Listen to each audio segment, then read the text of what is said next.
हमारे नए गली न्यूज़ इंडिया चैनल को सब्सक्राइब करें और बेल आइकन दबाना ना भूलें। दोस्तों अस्सलाम वालेकुम। गली न्यूज़ के ऑफिस में आज अबू हाशिम आज़मी जी आए हुए हैं। इन्होंने इस ऑफिस में आके, हमारी छोटी सी ऑफिस में आके इसका कद बहुत बढ़ा दिया, बहुत इज्जत अफसाई दी इन्होंने।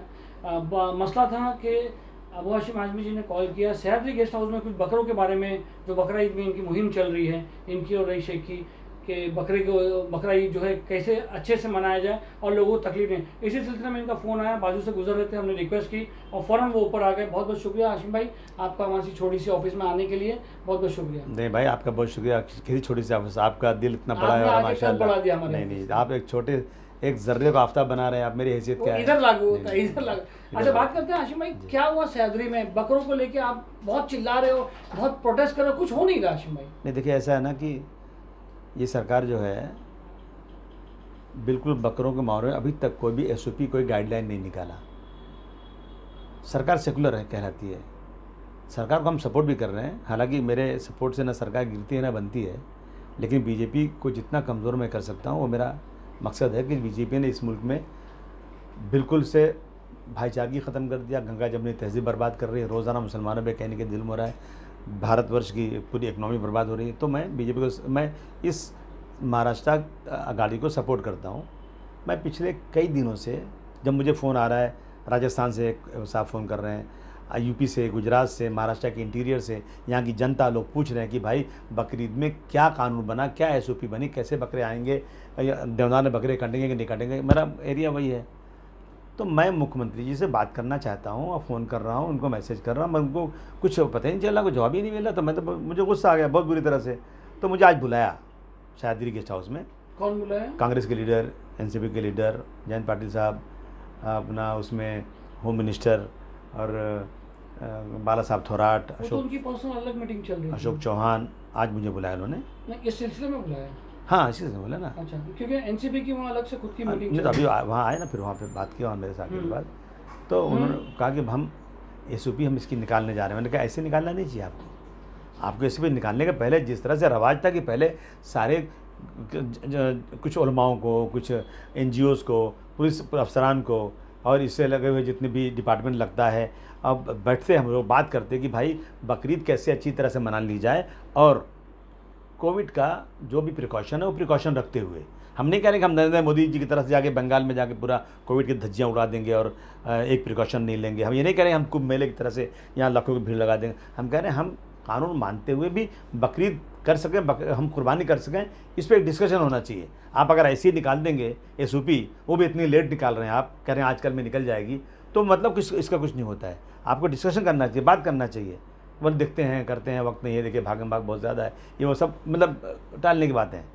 तो मेरा मानना है कि जिस तरह से इन्होंने एक एसओपी निकाला गणपति की, अच्छी बात है। नाराज़ है कि मुस्लिम लोग के कुछ लोग बहुत नाराज़ हैं, कह रहे हैं गणपति तो बहुत दूर है, बकरा ईद नज़दीक है, तो क्या रीज़न है उनका? वो कह रहे हैं कि गणपति की इसलिए जल्दी निकाल दिया कि उसमें मूर्ति बनानी पड़ती है, क्या करना पड़ता है। मैंने कहा सुनिए, हमारी भी कोई हैसियत है, हम उसका स्वागत करते हैं, निकाला आपने, लेकिन मुसलमानों के बकरीद को भी आपको तुरंत करना चाहिए।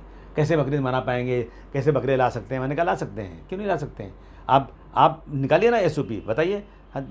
उसमें रहा बात, थोड़े थोड़े मुंबई में 25 जगह में थोड़े थोड़े बकरे ला कर रख देंगे, वहाँ पुलिस रहेगी, वहाँ पे एक घंटे के लिए लोग अंदर जाएंगे, बकरे खरीद लेंगे, आ जाएगा इस तरह से। देवनार हो, कुछ गोंडी में, कुछ जोगेश्वरी में, कुछ भिंडी बाजार में, कुछ मदनपुरा में, कुछ और इलाकों में, कुछ और इलाकों में थोड़े छोटे आप जो है बना दिए शेड और बकरे रख दिए इसके अंदर। लास्ट ईयर की एसओपी अगर आप देखो हाशिम भाई, तो लास्ट ईयर ये कहा गया था कि फार्म हाउस से जो है बकरे डायरेक्ट डिलीवरी होगी। हाँ ठीक है, उसमें भी लोग एग्री थे, मगर अब उन्होंने लास्ट ईयर ये कर दिया कि महाराष्ट्र में बकरों की एंट्री को लेके बहुत बड़ा मसला है। बकरा ईद का, बकरे लाने का मसला नहीं है। महाराष्ट्र में जो एंड टाइम पे ये जो बॉर्डर पे कई हज़ारों बकरे मर गए, वही खड़े खड़े इंतज़ार करते हैं, मगर परमिशन नहीं मिली। हाँ, वही तो मैं कह रहा हूँ कि जल्दी से जल्दी इसका कुछ हल निकलना चाहिए। आप कह रहे हैं 1-2 दिन में कुछ करते हैं, अब ये बोल के। क्या आपके हिसाब से कैसा होना चाहिए बकरा ईद? नहीं, मेरा ये होना चाहिए कि बकरे जो हैं शहर में आने देना चाहिए। सिर्फ एक देवनार नहीं, बल्कि उस तरह से कम 25 देवनार बना देना चाहिए, छोटे छोटे अलग अलग इलाकों में। बहुत जगहें पड़ी है म्यूनसिपलिटी के पास, बहुत जगह का पड़ी है, उन जगहों पर बकरे थोड़े हैं, कुछ भिवंडी के बाहर भी लग जाएँ, कुछ मीरा रोड में लग जाएँ, कुछ थाना में लग जाएँ, और वहाँ से बकरे लाने के लिए मैंने ये भी कहा कि मेरे पास शिकायत है कि एक बकरा, जो लोग कोई कुछ लोगों ने डोंगरी में बकरे रखे हैं, 20 बकरे रखे हैं, किसी ने गोंडी में 25 बकरे रखे हैं, किसी ने मदनपुरा में 10 बकरे रखे हैं। पुलिस आकर हज़ार रुपये मांग रही है। ये मुझे शिकायत मिली है, मुझे मेरे एमएलए रईस ने भी बोला है कासिम भाई, ऐसी बहुत सारी शिकायतें मेरे पास आ रही हैं, यानी पुलिस पैसे मांग रही है। तो मैंने कहा होम मिनिस्टर साहब से कि आप अब भी कमिश्नर को फ़ोन की। तो उन्होंने पूछा कि कमिश्नर साहब ने पूछा कि कौन से इलाके से शिकायत आई। मैंने कहा मुझे तो पूरे मुंबई की शिकायत है, खासतौर से डोंगरी की शिकायत आई। तब उन्होंने कहा, मैंने कहा अब भी आप एक ब्लैंकेट परमिट निकालिए कि जब तक बकरीद हो रही है उस वक्त तक जो भी बकरे गाड़ी में आए, टैक्सी में आए, आप आंख बंद कीजिए, चाहे कानून से आते हैं चाहे बेकानून से आते हैं। अगर टैक्सी में 4 बकरे 5 बकरे ला रहा है कोई आदमी, तो लाने दीजिए, उसको बकरीद मनाना है उसको। आप गणपति में ट्रक पे जाना मना है लोगों को, कई 100 लोग ट्रक पे चढ़ जाते हैं, तो क्या कर लेते हैं आप। तो बहुत सारी चीज़ें ऐसी होती हैं, जब निकलता है जुलूस निकलता है हमारा, तो जुलूस में भी लोग ट्रक में बढ़ जाते हैं। तो लेकिन एक दो दिन 3 दिन अवॉइड किया जाता है इन चीज़ों को। बकरीद में इसको अवॉइड कीजिए और लोगों को बकरीद मनाने के लिए जितनी सहूलत दे सकते हैं दीजिए। हम कोरोना के जो भी उसके रूल है उसको फॉलो करेंगे, गाइडलाइन को फॉलो करेंगे। शरद पवार जी से मुलाकात की थी पर्सनली जाके, क्या हुआ? कुछ नहीं हुआ अभी तक, कुछ भी नहीं है अभी तक जवाब नहीं आया। आपने सीएम साहब का जो सह्याद्री के बाहर है वहाँ पर आपने प्रदर्शन किया, वो आज उन्होंने इन सब को करने के बाद आज उन्होंने मुझे बुलाया, आज मुझसे बात किया उन्होंने कि करते हैं 1-2 दिनों कुछ। देखिए क्या लगता है आपको ये सरकार क्या चीज़ है? अच्छा, जो कांग्रेस और इनसे कांग्रेस में जो मुस्लिम नेता है, जो मुस्लिम सेक्टर है, वो क्यों खामोश है? भैया उनसे पूछे वो क्यों खामोश है, मैं कैसे बता सकता। क्या लगता है आपको? मैं कुछ उनको अपनी मिनिस्ट्री बचानी होगी, वो सरकार के सामने बातें ज़बान खोलने से शायद परहेज़ कर रहे होंगे। अगर गवर्नमेंट नहीं सुनी तो आप क्या करोगे? मैं क्या करूं? मैं अगर इस गवर्नमेंट को छोड़ दूंगा सपोर्ट, तो क्या गवर्नमेंट गिर जाएगी क्या? तो क्या मैं छोड़ दूं सपोर्ट, गिरे या नहीं गिरे, तो एक मैसेज जाएगा कि बीजेपी को अंदर से मिल गए अबू आसिम, ये लोग चिल्लाएंगे। मैं क्या कर सकता हूँ? मेरी सिचुएशन मालूम है कैसी है। एक समुंदर में एक जहाज़ जा रहा है, उस पर एक चिड़िया बैठी है, वो जहाज़ से उड़ के जाना चाहती है किसी सूखी जगह पे, कहीं ज़मीन ही नहीं मिल रही उसको, उड़ते उड़ते उड़ते थक जाती है, फिर वहीं आके बैठ जाती है। वही मेरी सिचुएशन है। चाहे बीजेपी एक तरफ है, एक तरफ ये आगाड़ी है, तो कम से कम मैं बीजेपी को दूर रखने के लिए इनके साथ खड़ा हूँ। क्या कर सकता हूँ?